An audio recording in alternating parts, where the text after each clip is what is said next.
अच्छा दोस्तों, तुसी सानू फॉलो किया, तुहाडा बहुत शुक्रिया। असी इत्थे कोशिश हुंदी साडी कि असी वो गल दसीए तुहानू जिहड़ी कि तुहाडे वास्ते फायदामंद होवे ते वाकई फायदामंद होवे।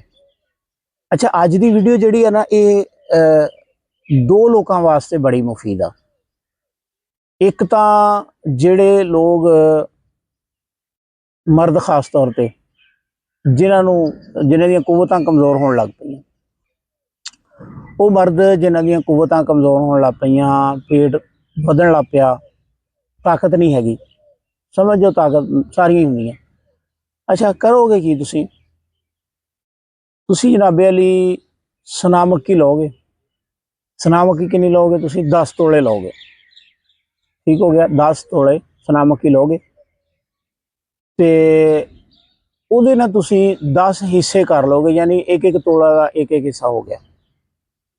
ਅੱਛਾ, ਤੁਸੀਂ ਨਾ ਨਵਾਂ ਕੋਰਾ ਕਪੜਾ ਲੈ ਲੋਗੇ, ਕੱਚਾ ਕਪੜਾ ਜਿਹੜਾ ਹੁੰਦਾ, ਉਹਦੀਆਂ ਨਾ ਥੈਲੀਆਂ ਬਣਾ ਲੋਗੇ।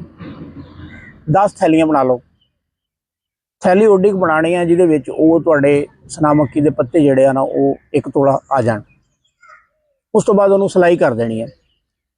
ਸਿਲਾਈ ਕਰਕੇ ਤੇ ਤੁਸੀਂ ਹੁਣ ਕਰਨਾ ਕੀ ਆ, ਹੁਣ ਇਹ ਕਰਨਾ ਤੁਸੀਂ ਕਿ ਅੱਧਾ ਕਿਲੋ ਦੁੱਧ ਤੇ ਅੱਧਾ ਕਿਲੋ ਪਾਣੀ ਇਹ ਤੁਸੀਂ ਇੱਕ ਪਤੀਲੀ ਦੇ ਵਿੱਚ ਲੈ ਲੈਣੇ ਆ ਤੇ ਉਹ ਇੱਕ ਸਾਸ਼ੇ ਜਿਹੜਾ ਨਾ ਸਨਾ ਮੱਕੀ ਵਾਲਾ ਉਹ ਤੁਸੀਂ ਉਹਦੇ ਵਿੱਚ ਪਾ ਦੇਣਾ। ਉਹਨੂੰ ਹਲਕੀ ਅੱਗ ਦੇ ਉੱਤੇ ਨਾ ਤੁਸੀਂ ਪੱਕਣ ਦੇਣਾ। ਜਦੋਂ ਵੇਖੋ ਵੀ ਤੁਹਾਡਾ ਪਾਣੀ ਸਾਰਾ ਸੜ ਗਿਆ ਵਾ, ਬਿਲਕੁਲ ਅੱਗ ਹਲਕੀ ਰੱਖਣੀ ਆ, ਤੇਜ਼ ਨਹੀਂ ਕਰਨੀ। ਜਦੋਂ ਪਾਣੀ ਸੜ ਗਿਆ, ਤੁਹਾਡਾ ਇਕੱਲਾ ਦੁੱਧ ਰਹਿ ਗਿਆ, ਉਸ ਟਾਈਮ ਤੁਸੀਂ ਉਹਨੂੰ ਪੁਣ ਲੈਣਾ। ਪੁਣ ਕੇ ਤੇ ਤੁਸੀਂ ਉਹਦੇ ਵਿੱਚ ਗੁੜ ਪਾ ਲਓਗੇ, ਗੁੜ ਦੇ ਨਾਲ ਮਿੱਠਾ ਕਰ ਲਓਗੇ। ਇਹ ਜਿਹੜਾ ਦੁੱਧ ਆ ਨਾ, ਤੁਸੀਂ ਇਹ ਦਿਨ ਦੇ ਵਿੱਚ ਇੱਕ ਵਾਰੀ ਰੋਜ਼ਾਨਾ ਪੀ ਲੈਣਾ। ਠੀਕ ਹੈ ਜੀ, 7 ਦਿਨ ਤੁਸੀਂ ਇਹ ਲਗਾਤਾਰ ਪੀਣਾ। ਇਹਦੇ ਨਾਲ ਤੁਹਾਡੇ ਪੇਟ ਦੀ ਸਫਾਈ ਹੋਣੀ ਸ਼ੁਰੂ ਹੋ ਜਾਏਗੀ। ਪੇਟ ਦੇ ਵਿੱਚੋਂ ਬੜੇ ਅਜੀਬੋ ਗਰੀਬ ਕਿਸਮ ਦੀਆਂ ਗਲਾਸਾਂ ਨਿਕਲਣਗੀਆਂ। ਤੁਸੀਂ ਹੈਰਾਨ ਹੋ ਜਾਣਾ, ਯਾਰ ਕਿੱਥੋਂ ਨਿਕਲਣ ਡਈਆਂ ਸਾਰੀਆਂ। ਠੀਕ ਹੋ ਗਿਆ।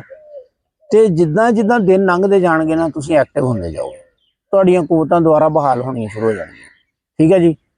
ਜੇ ਤੁਹਾਨੂੰ ਪੀਣ ਦੇ ਨਾਲ ਪੇਚਸ ਜ਼ਿਆਦਾ ਲੱਗ ਜਾਣ ਤੇ ਫਿਰ ਇੱਕ ਦਿਨ ਦਾ ਨਾਗਾ ਵੀ ਕਰ ਸਕਦੇ ਹੋ, 2 ਦਿਨ ਦਾ ਨਾਗਾ ਵੀ ਕਰ ਸਕਦੇ ਹੋ। ਠੀਕ ਹੈ।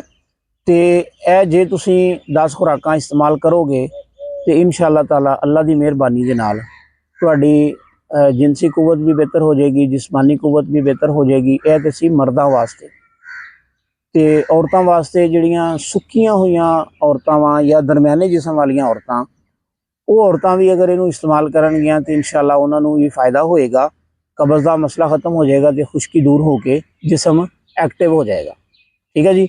ਵੀਡੀਓ ਨੂੰ ਜ਼ਿਆਦਾ ਤੋਂ ਜ਼ਿਆਦਾ ਸ਼ੇਅਰ ਕਰ ਦਿਓ ਤੇ ਫਾਲੋ ਕਰ ਲਓ ਅਕਾਊਂਟ ਨੂੰ। ਕਮੈਂਟ ਕਰਕੇ ਦੱਸਿਆ ਕਰੋ ਯਾਰ ਕਿੱਦਾਂ ਦੀਆਂ ਲੱਗਦੇ, ਸਾਡੇ ਗੱਲਾਂ ਦਾ ਫਾਇਦਾ ਵੀ ਹੋ ਰਿਹਾ ਕਿ ਨਹੀਂ। ਠੀਕ ਹੈ ਜੀ।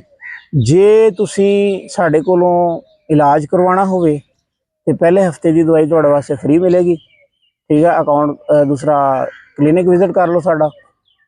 ਤੇ ਜੇ ਤੁਸੀਂ ਆਨਲਾਈਨ ਮੰਗਵਾਉਣੀ ਚਾਹੁੰਦੇ ਹੋ ਤਾਂ ਫਿਰ ਕੋਰੀਅਰ ਦੇ ਅਖਰਾਜਾਤ ਤੁਹਾਨੂੰ ਦੇਣੇ ਪੈਣਗੇ। ਦਵਾਈ ਫ੍ਰੀ ਹੋਏਗੀ ਪਹਿਲੇ ਹਫਤੇ ਦੀ, ਲੇਕਿਨ ਕੋਰੀਅਰ ਦੇ ਅਖਰਾਜਾਤ ਜਿਹੜੇ ਆ ਉਹ ਤੁਸੀਂ ਦਿਓਗੇ।